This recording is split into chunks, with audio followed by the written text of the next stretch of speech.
Measurements എന്ന് പറയും.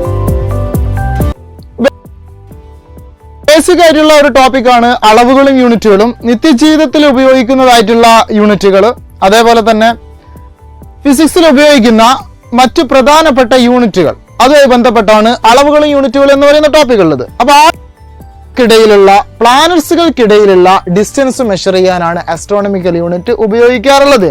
Okay, then പ്രകാശവർഷം അഥവാ ലൈറ്റ് ഇയർ. അപ്പോൾ ഇവിടുന്ന് സാധാരണ ചോദിക്കാറുള്ള ഒരു ചോദ്യം, എന്തളക്കാൻ വേണ്ടി, താഴെ പറയുന്നവയിൽ എന്തളക്കാൻ വേണ്ടിയാണ് പ്രകാശവർഷം ഉപയോഗിക്കാറുള്ളത്? 4 ഓപ്ഷനുകൾ ഇങ്ങനെയാണ്. ഫസ്റ്റ് വൺ സമയം, സെക്കൻഡ് വണ് ദൂരം, and third one, fourth one, ഏതെങ്കിലും ഓപ്ഷൻ ആയിക്കൊള്ളട്ടെ. നമ്മൾ മനസ്സിലാക്കേണ്ടത് വർഷം എന്ന് പറയുന്നത് സമയം അളക്കാനുള്ള ഒരു യൂണിറ്റ് ആണ് വർഷം. ദാറ്റ് ഈസ് മിനിറ്റുകള്, സെക്കൻഡുകള്, മിനിറ്റുകള്, ദിവസം, മാസം, വർഷം, ഇതെല്ലാം സമയമായി ബന്ധപ്പെട്ട ക്വാണ്ടിറ്റിയാണ്.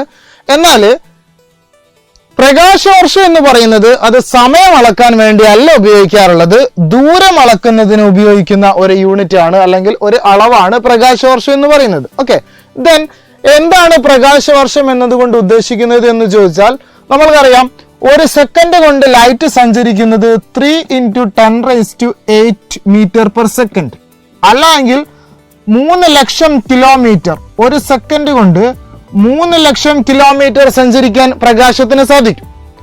അങ്ങനെ ഒരു സെക്കൻഡിൽ 3 ലക്ഷം കിലോമീറ്റർ സഞ്ചരിക്കുന്ന പ്രകാശം കണ്ടിന്യൂസ് ആയി ഒരു വർഷം കൊണ്ട് സഞ്ചരിക്കുന്ന ദൂരം എത്ര ഉണ്ടാവുമോ അതിനെ സൂചിപ്പിക്കുന്ന ടേമാണ് പ്രകാശവർഷം. അത് മനസ്സിലാക്കാൻ നമ്മൾ ചെയ്യേണ്ടത്, ഈ 3 ലക്ഷത്തെ ആദ്യം മിനിറ്റിലേക്ക് മാറ്റണം. That is 3 lakhs × 60. മണിക്കൂറിലേക്ക് മാറ്റണമെങ്കിൽ വീണ്ടും 60. ഇങ്ങനത്തെ 24 മണിക്കൂറുകൾ കംപ്ലീറ്റ് ആയിട്ടുണ്ടെങ്കിൽ ഒരു ദിവസം ഇൻറ്റു ഒരു വർഷത്തിലുള്ളത് കണ്ടുപിടിക്കണമെങ്കിൽ 365. അപ്പൊ 3 ലക്ഷം ഒരു മിനിറ്റ് കണ്ടുപിടിച്ചു, അതിനെ മണിക്കൂറിലേക്ക് മാറ്റി 24 മണിക്കൂർ ഒരു ദിവസത്തിലുള്ളത് കണ്ടുപിടിച്ചു. അങ്ങനെ 365 ദിവസം കൊണ്ട് ലൈറ്റ് സഞ്ചരിക്കുന്ന ഡിസ്റ്റൻസിനെ പറയുന്ന പേരാണ് പ്രകാശവർഷം. ഇത് നമ്മൾക്ക് കാൽക്കുലേറ്റ് ചെയ്താൽ നമുക്ക് കിട്ടുന്ന വാല്യൂ ദാറ്റ് ഈസ് 9.46 × 10⁻12 കിലോമീറ്റർ എന്ന വാല്യൂ ആണ് കിട്ടുന്നത്. അപ്പൊ മനസ്സിലാക്കേണ്ടത്, പ്രകാശവർഷം എന്ന് പറയുന്നത് അത് അകലം അളക്കാൻ ഉപയോഗിക്കുന്ന ഒരു യൂണിറ്റ് ആണ്. പ്രകാശവർഷം 9.46 × 10⁻12 കിലോമീറ്റർ, ഇത്രയും കിലോമീറ്റർ ആണ് ഒരു ലൈറ്റ് ഇയർ എന്ന് പറയുന്നത്. അടുത്തായിട്ട് മനസ്സിലാക്കേണ്ടത്,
ഹലോ ഓൾ, നമ്മൾ ഇന്ന് ഇവിടെ ഡിസ്കസ് ചെയ്യാൻ പോകുന്നത് കാന്തികത എന്ന് പറയുന്ന ടോപ്പിക്കാണ്.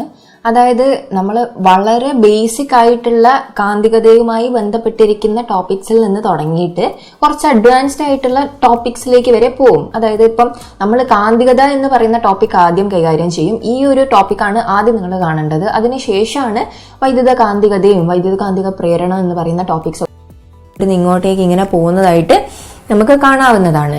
സോ കാന്തത്തിന്റെ എല്ലാ ഭാഗത്തും ഒരുപോലെയല്ല കാന്തശക്തി അനുഭവപ്പെടുന്നത്. മാത്രല്ല കാന്തത്തിൽ നിന്ന് അകന്നു പോകുന്തോറും ഈ ഇരുമ്പുപൊടിയുടെ മുകളിൽ ഈ ഇരുമ്പുപൊടിയും ഇവിടെ ക്രമീകരിച്ചിരിക്കുന്ന ഇരുമ്പുപൊടികളും തമ്മിൽ വന്ന് ഈ ഒരു രീതിയിലൊക്കെയാണ് നമ്മൾ കാണുന്നത്. നമ്മൾ അതിനെ ഒരു രേഖാചിത്രമായിട്ട് വരച്ചിട്ടുണ്ടെങ്കിൽ നമുക്ക് ഇങ്ങനെ വരയ്ക്കാവുന്നതാണ്.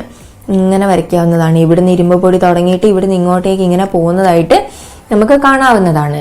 സോ കാന്തത്തിന്റെ എല്ലാ ഭാഗത്തും ഒരുപോലെയല്ല കാന്തശക്തി അനുഭവപ്പെടുന്നത്. മാത്രല്ല കാന്തത്തിൽ നിന്ന് അകന്നു പോകുന്തോറും ഈ ഇരുമ്പുപൊടിയുടെ മുകളിൽ ഈ ഇരുമ്പുപൊടിയും ഇവിടെ ക്രമീകരിച്ചിരിക്കുന്ന ഇരുമ്പുപൊടികളും തമ്മിൽ എന്താണ് വ്യത്യാസം? അതായത് ഇതിന്റെ തൊട്ടടുത്തായിട്ട് ഈ ഒരു ഏരിയയിൽ നിൽക്കുന്ന ഇരുമ്പുപൊടിയും ഈ ഒരു ഏരിയയിൽ നിൽക്കുന്ന ഇരുമ്പുപൊടിയും തമ്മിൽ എന്താണ് വ്യത്യാസം? നോക്കൂ, ഇവിടെ നല്ല വൃത്തിയിൽ ക്രമീകരിച്ചിരിക്കുന്നത് കാണാം. അതിനർത്ഥം എന്താണ്? അവിടെ കാന്തശക്തി കൂടുതലാണ്. അതുകൊണ്ട് തന്നെയാണ് അവിടെ ആ ഒരു ക്രമീകരണത്തിന്റെ പാറ്റേൺ നമുക്ക് കാണാൻ കഴിയുന്നത്. അതേ കണക്കിന് ഈ ഒരു ഭാഗത്തേക്കായിട്ട് നോക്കൂ, അവിടെ കറക്റ്റ് ആയിട്ടുള്ള ക്ലിയർ ആയിട്ടുള്ള ഒരു ക്രമീകരണം കാണാൻ കഴിയുന്നുണ്ടോ? ഇല്ല. അതിനർത്ഥം എന്താണ്? കാന്തത്തിൽ നിന്നും അകന്നു പോകും തോറും കാന്തശക്തി കുറയുന്നു. ഇരുമ്പുപൊടിയുടെ മുകളിൽ അനുഭവപ്പെടുന്ന ആകർഷണ ബലം കുറയുന്നുണ്ട്. അതുകൊണ്ടാണ് ഇരുമ്പുപൊടി അവിടെ അത്രയും കറക്റ്റായിട്ട് ഷാർപ്പായിട്ട് ക്രമീകരിക്കപ്പെടാതിരുന്നത്. ഓക്കെ, സോ കാന്തത്തിന്റെ അടുത്താണെങ്കിൽ ആകർഷണ ശക്തി വളരെ കൂടുതലായിരിക്കും. കാന്തത്തിൽ നിന്ന് അകന്നു പോകും തോറും കാന്തിക ശക്തി കുറയുകയും ചെയ്യുന്നു. ഓക്കെ, നോക്കൂ, കാന്തത്തിന്റെ ധ്രുവത്തിനോടടുത്തുള്ള ഭാഗങ്ങളിൽ കാന്തിക ശക്തി കൂടുതലും അകന്നു പോകും തോറും കാന്തിക ശക്തി കുറവുമായിരിക്കും. കാന്തത്തിന് ചുറ്റും കാന്തിക ശക്തി അനുഭവപ്പെടുന്ന മേഖലയെ കാന്തിക മണ്ഡലം എന്നാണ് പറയുന്നത്. നോക്കൂ, സോ കാന്തത്തിന് ചുറ്റും ഇവിടെയൊക്കെ കാന്തശക്തി അനുഭവപ്പെടുന്ന മേഖലയാണ്. സോ ഈ ഒരു മേഖലയെ മുഴുവനായിട്ട് നമ്മൾ എന്താണ് പറയുന്നത്? കാന്തിക മണ്ഡലം. സോ എന്താണ് കാന്തിക മണ്ഡലം അഥവാ മാഗ്നറ്റിക് ഫീൽഡ് എന്ന്?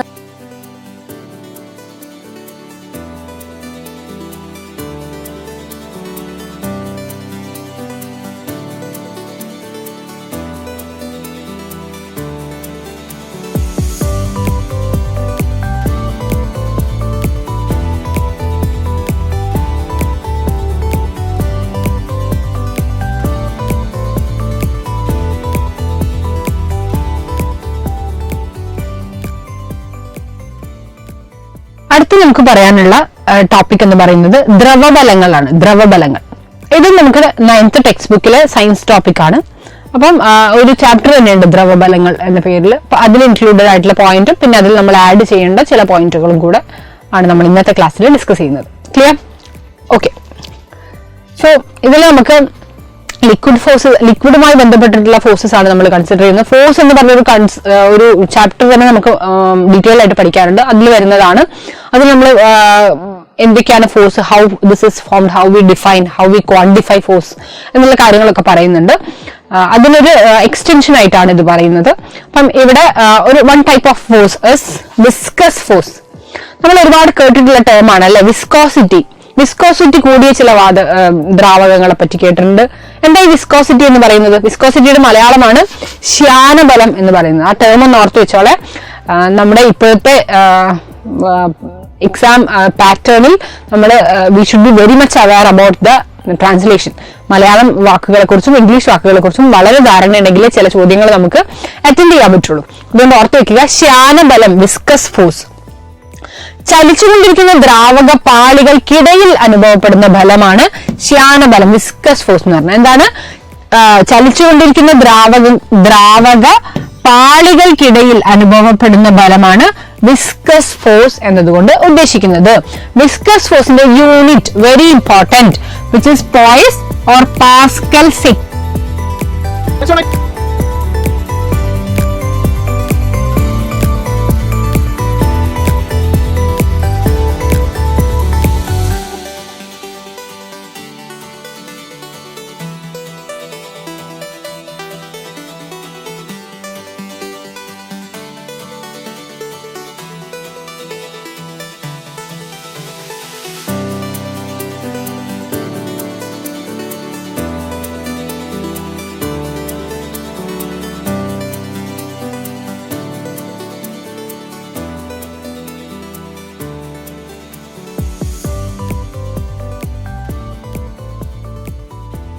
അപ്പം ദൂരവും സ്ഥാനാന്തരവും പഠിച്ചു കഴിഞ്ഞിട്ടുണ്ടെങ്കിൽ ഇതിനോട് റിലേറ്റഡ് ആയിട്ട് വരുന്ന മറ്റ് രണ്ട് കൺസെപ്റ്റുകളാണ് അടുത്തായിട്ട് മനസ്സിലാക്കേണ്ടത്. അത് ദാറ്റ് ഈസ് ഒന്ന് വേഗതയാണ്. വേഗത ദാറ്റ് ഈസ് സ്പീഡ് എന്ന് പറയും. സ്പീഡ് ദാറ്റ് ഈസ് വേഗത. ഓക്കെ, വസ്തുവിന്റെ അന്ത്യപ്രവേഗം മൈനസ് ആദ്യപ്രവേഗം ബൈ ടൈം ബൈ സമയം. ഓക്കെ, അന്ത്യപ്രവേഗത്തിൽ നിന്ന് ആദ്യപ്രവേഗം കുറയ്ക്കുക. അതായത് തുടക്കത്തിലുള്ള പ്രവേഗത്തെയാണോ ഇനീഷ്യൽ വെലോസിറ്റി ആൻഡ് അവസാനത്തിലുള്ള പ്രവേഗം എത്രയാണോ, അതായത് ഫൈനൽ വെലോസിറ്റി, ഇതിന്റെ ഇടയിലുള്ള ഗ്യാപ്പ്, ആ ഇന്റർവെല്ലിനെയാണ് പ്രവേഗമാറ്റം എന്ന് പറയുന്നത്. ഓക്കെ, ബൈ ടൈമിനെ അതേപോലെ തന്നെ എഴുതി. ഓക്കെ, എന്നേക്കോളൂ. Equal to a means acceleration or ത്വരണം. റെഡി? അന്ത്യപ്രവേഗം, അവസാന പ്രവേഗത്തിനെ ഡിനോട്ട് ചെയ്യുന്ന ലെറ്റർ ആണ് ദാറ്റ് ഈസ് വി എന്ന് പറയുന്നത്. ആദ്യ പ്രവേഗത്തിനെ ഡിനോട്ട് ചെയ്യുന്ന ലെറ്റർ ആണ് ദാറ്റ് ഈസ് യു എന്ന് പറയുന്നത്. A equal to v minus u by t. T എന്ന് പറഞ്ഞിട്ടുണ്ടെങ്കിൽ ടൈം. ഇതാണ് ആക്സിലറേഷൻ അല്ലെങ്കിൽ ത്വരണം കണ്ടുപിടിക്കാനുള്ള equation. A equal to v minus u by t. അന്ത്യപ്രവേഗം മൈനസ് ആദ്യ പ്രവേഗം ബൈ ടൈം ചെയ്തിട്ടുണ്ടെങ്കിൽ നമുക്ക് കിട്ടുന്ന ആ ഒരു ക്വാണ്ടിറ്റിയാണ് ത്വരണം എന്ന് പറയുന്നത്. ഓക്കെ, ദെൻ എന്താണ് ത്വരണത്തിന്റെ യൂണിറ്റ് എന്ന് ചോദിച്ചിട്ടുണ്ടെങ്കിൽ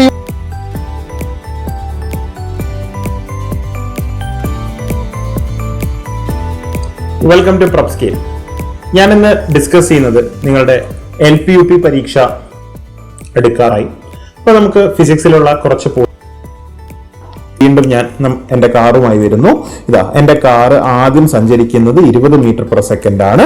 ഓക്കെ, അതുപോലെ തന്നെ അവൻ 2 സെക്കൻഡ്, 1 സെക്കൻഡ് കഴിഞ്ഞപ്പോൾ അവൻ്റെ സ്പീഡ് എന്ന് പറയുന്നത് 1 സെക്കൻഡ്, സമയം 1 സെക്കൻഡ് കഴിഞ്ഞപ്പോൾ അവൻ്റെ സ്പീഡ് എന്ന് പറയുന്നത് 40 മീറ്റർ പെർ സെക്കൻഡായി.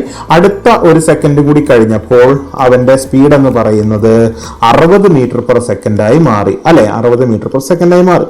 അപ്പോൾ നമുക്കറിയാം, നമ്മൾ സാധാരണ കാറിന്റെ സ്പീഡ് കൂട്ടാൻ വേണ്ടി കൊടുക്കുന്ന ഒരാളുണ്ടല്ലോ, കാലുകൊണ്ട് ചവിട്ടുക അല്ലെങ്കിൽ കൈകൊണ്ട് തിരിക്കുക, സ്കൂട്ടറൊക്കെ ആണെങ്കിൽ ആക്സിലറേറ്റർ, അല്ലെ, ആക്സിലറേറ്റർ എന്നാണ് വിളിക്കുക.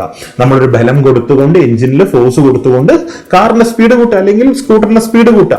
അപ്പം സമയത്തിനനുസരിച്ച് പ്രവേഗം മാറുകയാണെങ്കിൽ അവിടെ എന്തുണ്ടെന്ന് പറയാം? ആക്സിലറേഷൻ ഉണ്ടെന്ന് പറയാം. ആക്സിലറേഷന്റെ പേരാണ് നമ്മൾ വിളിക്കുന്നത് ത്വരണം എന്ന് വിളിക്കും. അവിടെ നമുക്ക് ത്വരണം ഉണ്ടെന്ന് പറയാം. ത്വരണത്തിനെ റെപ്രസെന്റ് ചെയ്യുന്നത് എ എന്ന് പറയുന്ന ലെറ്റർ വെച്ചാണ്. എ ഇസ് ഈക്വൽ ടു എന്താണ്? അവൻ സമയം ആരംഭിക്കുമ്പോഴുള്ള പ്രവേഗം എന്ന് പറയുന്നതിനെ ഞാൻ യു എന്നും, ഞാൻ 1 സെക്കൻഡ് കഴിഞ്ഞിട്ട് നോക്കുന്ന സമയത്തുണ്ടാവുന്ന പ്രവേഗത്തിനെ ഞാൻ അന്തിമ പ്രവേഗം അല്ലെങ്കിൽ അന്തിമ പ്രവേഗം എന്ന് വിളിക്കുന്നു. അന്തിമ പ്രവേഗത്തിനെ ഞാൻ വി എന്ന് പറയുകയാണെങ്കിൽ ത്വരണം എന്ന് പറയുന്നത് v minus u by t എന്നാണ് പറയുന്നത്. ഓക്കെ, അവന്റെ സമവാക്യം എന്താണ്? V minus u by t എന്നാണ്. ഓക്കെ, അപ്പോൾ നിങ്ങൾക്കൊരു സംശയം ഉണ്ടാവും, സമയം ആരംഭിക്കുക എന്ന് പറയുന്നത് എന്താണ്? എല്ലാവർക്കും മനസ്സിലുണ്ടാവുന്ന ഒരു കൺസെപ്റ്റ് ആണ്, അല്ലെ? സമയം ആരംഭിക്കുക എന്ന് പറഞ്ഞു കഴിഞ്ഞാൽ ഇവിടെ കാറ് എവിടുന്നോ വരുന്ന പോലെയാണ് ഞാൻ പറഞ്ഞിരിക്കുന്നത്, അല്ലെ? സമയം ആരംഭിക്കുക എന്ന് പറഞ്ഞാൽ നിങ്ങൾ ഇങ്ങനെ ആലോചിക്കൂ, ഓർത്ത് വെക്കൂ. നിങ്ങളുടെ കയ്യിലൊരു വാച്ച് ഉണ്ട്. ആ വാച്ചിൽ സ്റ്റോപ്പ് വാച്ച് എടുക്കുക. ആ സ്റ്റോപ്പ് വാച്ച് ആദ്യം തുറക്കുമ്പോൾ എത്രയൊക്കെ ഉണ്ടാവുക? 0 അല്ലേ ഉണ്ടാവുക? ആ സ്റ്റോപ്പ് വാച്ച് ഞെക്കാൻ തുടങ്ങുന്ന സമയത്ത് കാറിനൊരു സ്പീഡ് ഉണ്ടാവുമല്ലോ, ഉണ്ടാവും. ആ പ്രവേഗമാണ് ആരംഭ പ്രവേഗം എന്ന് പറയുന്നത്. ഇനി 1 സെക്കൻഡ് ആണെങ്കിൽ 1 സെക്കൻഡ് കഴിഞ്ഞാൽ നമ്മൾ സ്റ്റോപ്പ് വാച്ച് സ്റ്റോപ്പ് ചെയ്യല്ലോ, ആ സമയമാണ് അന്തിമ പ്രവേഗം എന്ന് പറയുന്നത്. അതാണ് വി എന്ന് പറയുന്നത്. അപ്പം ഇവിടെയുള്ള ആരംഭ പ്രവേഗം 20 മീറ്റർ പെർ സെക്കൻഡും അന്തിമ പ്രവേഗം എത്രയാണ്? 40 മീറ്റർ പെർ സെക്കൻഡുമാണ്. അങ്ങനെയെങ്കിൽ എ ബി സി, ബിയും സിയും വെച്ചുകൊണ്ട് നിങ്ങളൊന്ന് ഓർത്ത് നോക്കൂ. ഇവിടെയുള്ള ബി എന്ന് പറയുന്ന പോയിന്റ് മുതലാണ് ഞാൻ കാണുന്നത്. ഞാൻ ഇവനെ കാണുന്നേ ഇല്ല, ഇവനില്ല. ഒരു ട്രെയിനിന്റെ പ്രവേഗം 10 മിനിറ്റ് കൊണ്ട് 90 കിലോമീറ്റർ പെർ അവർ ആയി എങ്കിൽ ട്രെയിനിന്റെ ത്വരണം കണക്കാക്കുക. ഇവിടെ ഒരു പ്രശ്നമുണ്ട്. യൂണിറ്റുകൾ എല്ലാം ഡിഫറെന്റ് ആണ്. ശ്രദ്ധിക്കണേ, യൂണിറ്റ് എപ്പോഴും SI യൂണിറ്റിലായിരിക്കണം. യൂണിറ്റ് എന്താണ്? സമയത്തിന്റെ യൂണിറ്റ് എപ്പോഴും എന്തായിരിക്കണം? സെക്കൻഡ് ആയിരിക്കണം. അതുപോലെ തന്നെ പ്രവേഗത്തിന്റെ യൂണിറ്റ് എപ്പോഴും എന്തിലായിരിക്കണം? Metre per സെക്കൻഡിലായിരിക്കണം. എന്നാൽ ചോദ്യത്തിൽ തന്നിരിക്കുന്നത് എത്രയാണ്? തന്നിരിക്കുന്നത് 90 കിലോമീറ്റർ പെർ അവർ എന്നാണ്. അവനെ നമുക്കൊന്ന് മാറ്റണ്ടേ? ഒരു കിലോമീറ്റർ എന്ന് പറഞ്ഞു കഴിഞ്ഞാൽ 1000 മീറ്റർ ആണ്, അല്ലെ? അതുപോലെ തന്നെ ഒരു മണിക്കൂർ എന്ന് പറഞ്ഞു കഴിഞ്ഞാൽ 3600 സെക്കൻഡ് ആണ്, അല്ലെ? ഒരു മണിക്കൂർ എന്ന് പറഞ്ഞു കഴിഞ്ഞാൽ 60 മിനിറ്റ് ആണ്. 1 മിനിറ്റ് എന്ന് പറഞ്ഞു കഴിഞ്ഞാൽ 60 സെക്കൻഡ് ആണ്. അപ്പോൾ 3600 സെക്കൻഡ് ആണ്. അപ്പം 1 കിലോമീറ്റർ പെർ അവർ എന്ന് പറഞ്ഞാൽ ഇതാണ്, which is equal to 1000 divide by 3600. ഇത് ചെയ്താൽ എത്ര കിട്ടും? 0 2 0 കട്ട് ചെയ്ത് പോകും. എന്തുണ്ടാവും? 10/36 വിച്ച് ഇസ് ഈക്വൽ ടു, ഇവനെ വീണ്ടും ചെറുതാക്കാം, 5/10ന്റെ പകുതി 5, 36ന്റെ പകുതി 18. 5/18 മീറ്റർ/സെക്കൻഡ്. അപ്പോൾ ഇത് വളരെ ഇമ്പോർട്ടന്റ് ആയിട്ട് ഓർത്ത് വെക്കേണ്ട ഒരു കാര്യമാണ്. റെയിൽവേ സ്റ്റേഷനിൽ നിന്നും പുറപ്പെട്ട ഒരു ട്രെയിനിന്റെ പ്രവേഗം 10 മിനിറ്റ് കൊണ്ട് 90 km/h ആയെങ്കിൽ ട്രെയിനിന്റെ ത്വരണം കണക്കാക്കുക. നമുക്കറിയാം ത്വരണം എന്ന് പറയുന്നത് പ്രവേഗം ബൈ സമയമാണ്, അല്ലെ? ഇവിടെയുള്ള പ്രവേഗം എന്ന് പറയുന്നത് 90 km/h സമയം മിനിറ്റിലുമാണ്. 90 km, 1 km/h എന്ന് പറയുന്നത് 5/18 മീറ്റർ/സെക്കൻഡ് ആണ്. അങ്ങനെയെങ്കിൽ 90 എത്രയുണ്ടാവും? വളരെ ലളിതമല്ലേ? 90 × 5/18 ഡിവൈഡഡ് ബൈ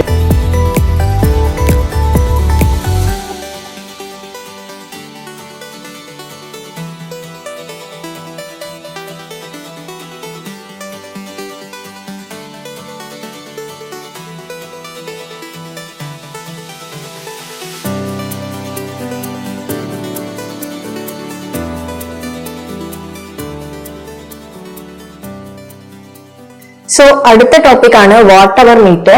ഇവിടെ നോക്കൂ, വൈദ്യുതോർജ്ജം അളക്കാൻ ഉപയോഗിക്കുന്ന ഉപകരണമാണ് വാട്ട് അവർ മീറ്റർ എന്ന് പറയുന്നത്. കിലോ വാട്ട് അവർ എന്ന് പറയുന്ന യൂണിറ്റിലാണ് വൈദ്യുതോർജ്ജം അളക്കുന്നത്. ഓക്കെ, സോ വൈദ്യുതോർജ്ജം അളക്കാനുള്ള വ്യാവസായിക യൂണിറ്റ് ആണ് കിലോ വാട്ട് അവർ എന്ന് പറയുന്നത്. ഓർത്തു വെക്കണേ, PSC ക്വസ്റ്റ്യൻ ആണിത്. സോ വൈദ്യുതോർജ്ജം അളക്കുന്നത് ഇത് യൂണിറ്റ് എന്ന് അറിയപ്പെടുന്നു. അതായത് നമ്മുടെ വീടുകളിലൊക്കെ ഉള്ള ഉപയോഗിക്കുന്ന വൈദ്യുതോർജ്ജത്തിന്റെ അളവ് അളക്കാൻ വേണ്ടിയിട്ട് നമ്മൾ ഉപയോഗിക്കുന്ന യൂണിറ്റ് ആണ് കിലോ വാട്ട് അവർ. KWH കൊണ്ട് സൂചിപ്പിക്കുന്നു. കിലോ എന്നതിന്റെ ഒരു സൂചികയാണ് K, വാട്ട് അതാണ് W, ഹവർ എന്നുള്ളതാണ് H. സോ എന്താണ് ഒരു കിലോ വാട്ട് അവർ എന്ന് നമുക്ക് നോക്കാം. ഇതാണ് വാട്ട് അവർ മീറ്റർ. എത്ര കിലോ വാട്ട് അവേഴ്സ് ആണ് എന്ന് നമ്മൾ കണ്ടുപിടിക്കുന്നത് ഈ വാട്ട് അവർ മീറ്റർ ഉപയോഗിച്ചിട്ടാണ്. അതിന്റെ യൂണിറ്റ് ഇവിടെ രേഖപ്പെടുത്തിയിട്ടുണ്ടായിരിക്കും.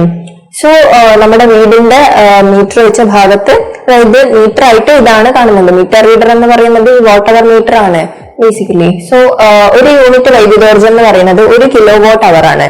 എന്താണ്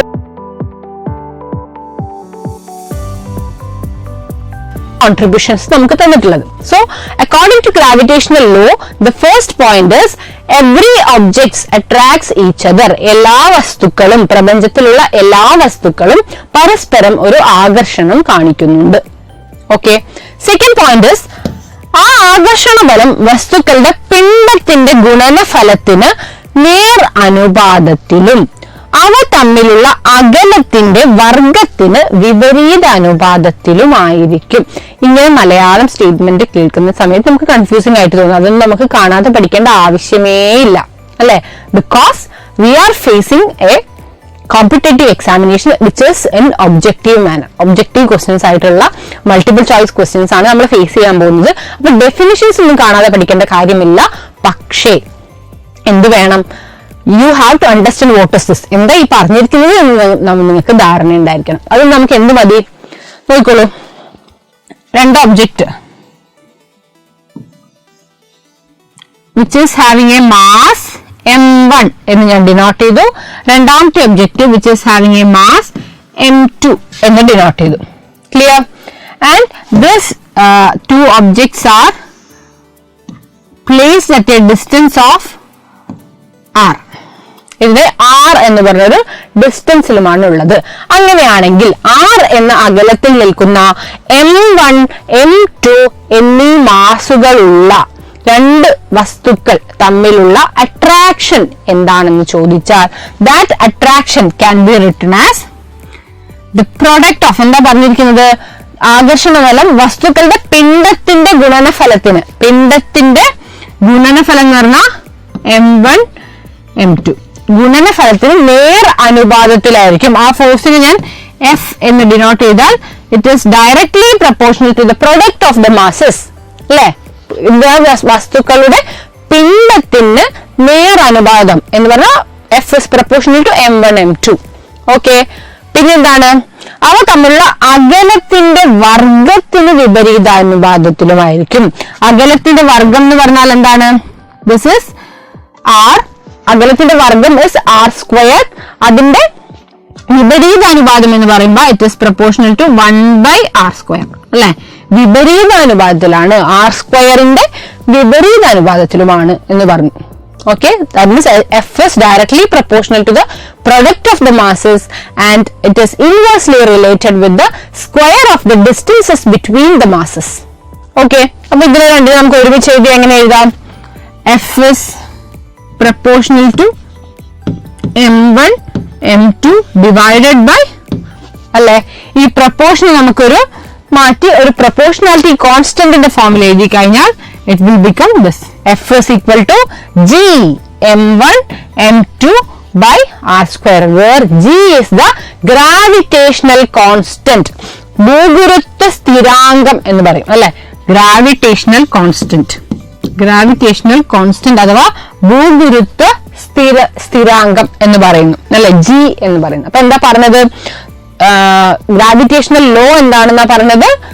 രണ്ട് വസ്തുക്കൾ തമ്മിലുള്ള അട്രാക്ഷൻ, ഫോഴ്സ് ഓഫ് അട്രാക്ഷൻ എന്ന് പറഞ്ഞാൽ അവയുടെ മാസിന്റെ ഗുണനഫലത്തിനും നേരനുപാതത്തിലും അവ തമ്മിലുള്ള അകലത്തിന് വിപരീത അനുപാതത്തിലും ആയിരിക്കും എന്ന സ്റ്റേറ്റ്മെന്റ് ആണ് നമുക്ക് ഈ ഒരൊറ്റ മാത്തമാറ്റിക്കൽ എക്സ്പ്രഷൻ കൊണ്ട് നമ്മൾ സൂചിപ്പിച്ചത്. So in order to understand this നിങ്ങൾ എന്ത് ഓർത്താൽ മതി? F is equal to G m1 m2 by r square. ചില ക്വസ്റ്റ്യൻസിൽ, ചില ടെക്സ്റ്റ് ബുക്സിൽ ഈ m1 m2 എന്നുള്ളതിനെ ഒന്നിന് സ്മോൾ m എന്നും മറ്റേതിന് ക്യാപിറ്റൽ M എന്നും കാണാം കേട്ടോ. അപ്പം F is equal to G m by r square എന്ന് കാണാം. അപ്പൊ ഇതെന്താ ഇതേത് എന്ന് വിചാരിക്കേണ്ട, രണ്ട് സെപ്പറേറ്റ് തന്നെ m1 m2 എന്നോ m dash small m capital എന്നോ എന്തെങ്കിലും നോട്ട് ചെയ്യാം. ഓക്കെ, സോ ഈ ഇക്വേഷൻ ഓർത്ത് വെച്ച് കഴിഞ്ഞാൽ തന്നെ നമുക്ക് എന്ത് ചെയ്യാൻ പറ്റും? We can have the statement നിങ്ങൾക്ക് ഞാൻ പറഞ്ഞു ചോദിക്കില്ല എക്സാമിനൊന്നും, പക്ഷെ നമുക്ക് ഇനി ഇന്റർവ്യൂ ഒക്കെ നമ്മൾ ഫേസ് ചെയ്യാൻ പോകുന്നുണ്ട്. അപ്പം you have to understand the statement, understand the statement. അങ്ങനെയാണ് ഞാൻ പറഞ്ഞത്, പഠിക്കാൻ എന്നല്ല, കാണാതെ പഠിക്കാൻ എന്നല്ല. You have to understand the statement and understand the concept. Okay, അപ്പം ഇതാണ് ഗുരുത്വാകർഷണ നിയമവുമായി ബന്ധപ്പെട്ട് നമ്മൾ പറഞ്ഞ കാര്യങ്ങൾ. അപ്പൊ നോക്കൂ, അത് തന്നെയാണ് m1 m2 എന്നീ മാസുള്ള രണ്ട് വസ്തുക്കൾ d എന്ന അകലത്തിലാണ്. ആറിന് പകരം ഒരു d ഡിനോട്ട് ചെയ്തെന്നുള്ള this is a text book fact.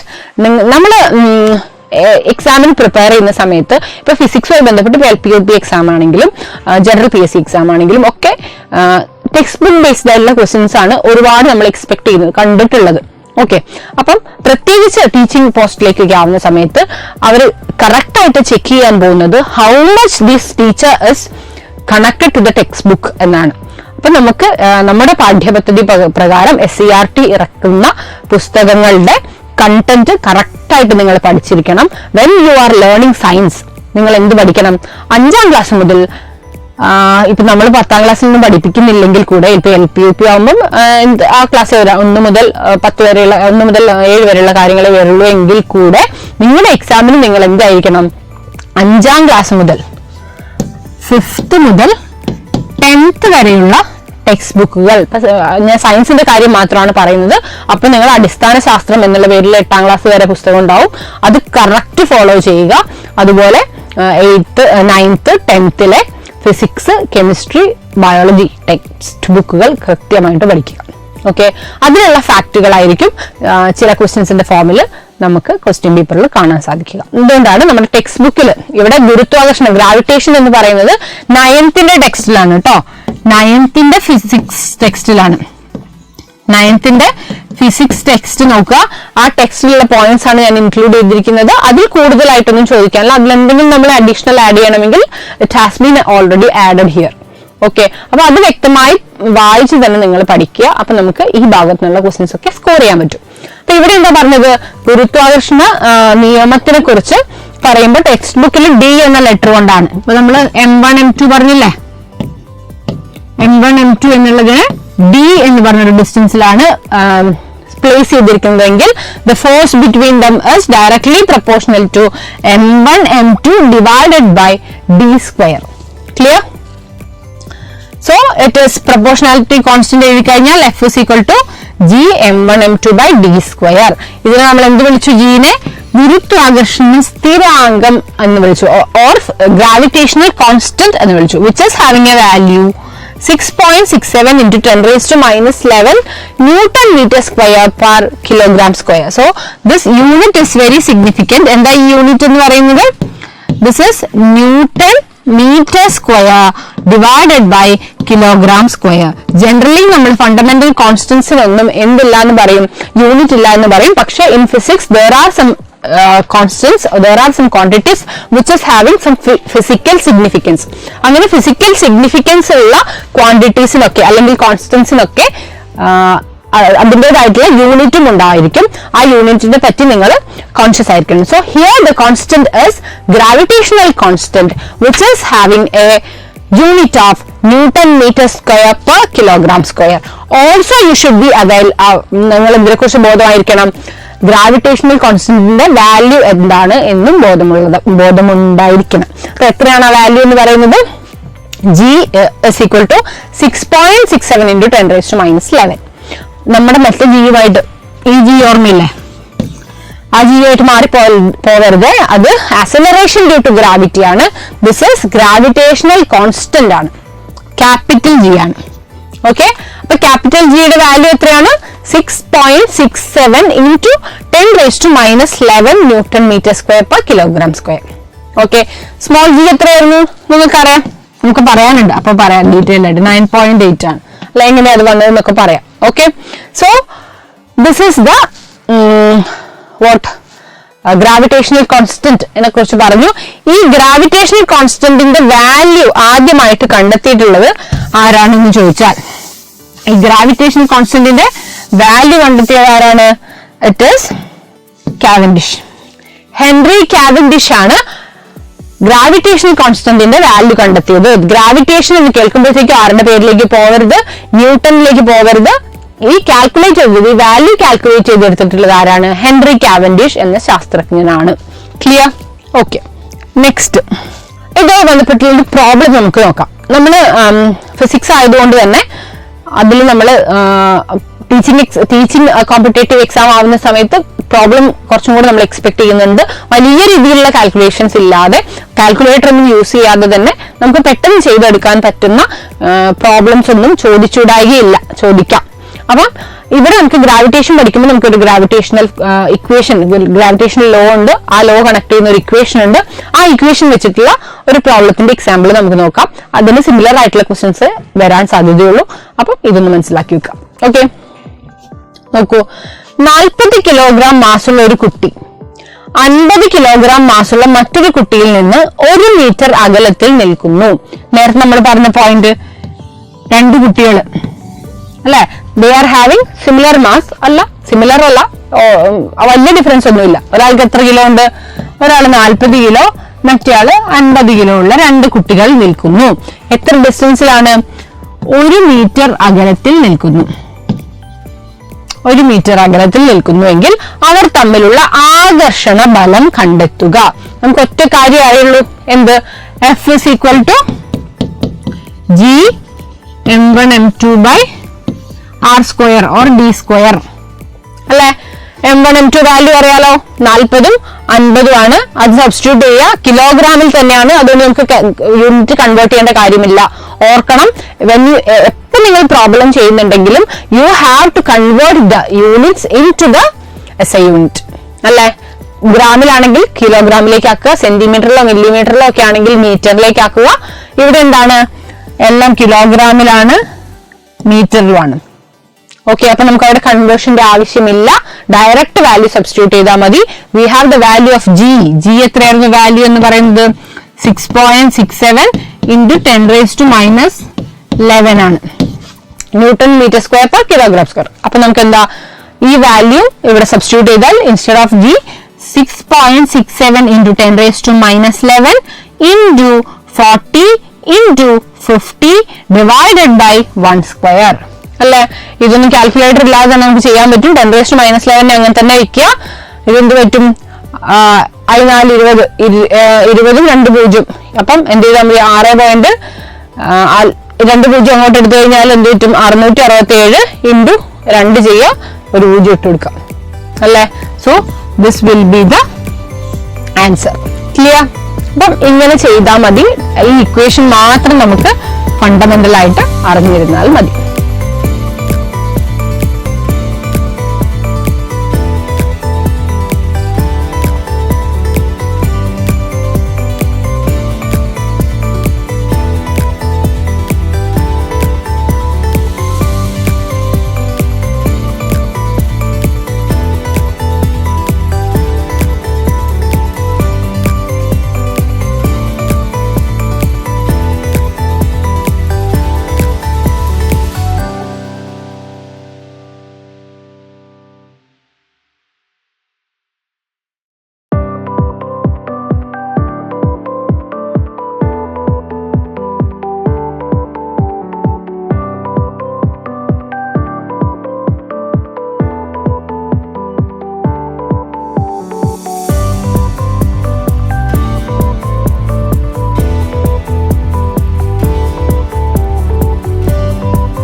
ഏതാണെന്ന് ചോദിച്ചിട്ടുണ്ടെങ്കിൽ അത് ശൂന്യതയാണ്.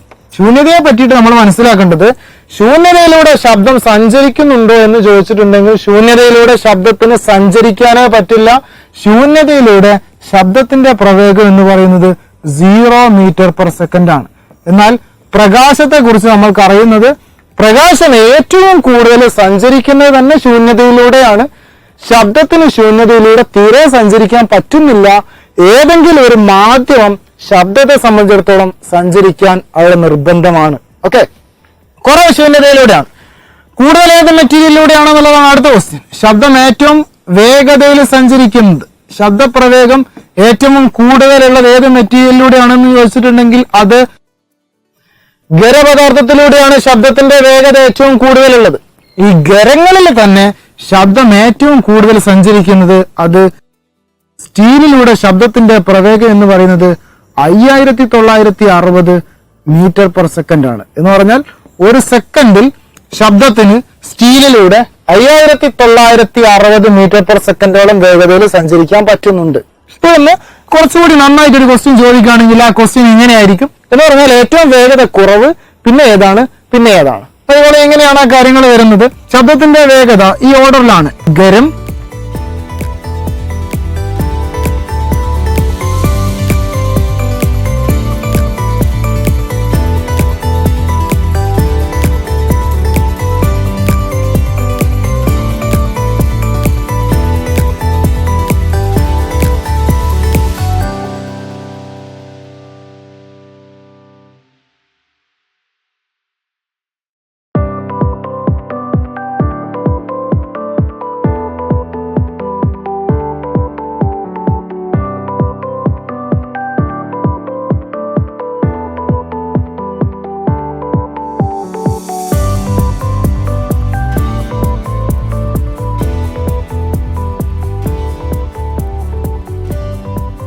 നമ്മൾ പഠിക്കുന്നത് അപവർത്തനം. രണ്ടാമത്തെ ഫിനോമിനയാണ് അപവർത്തനം.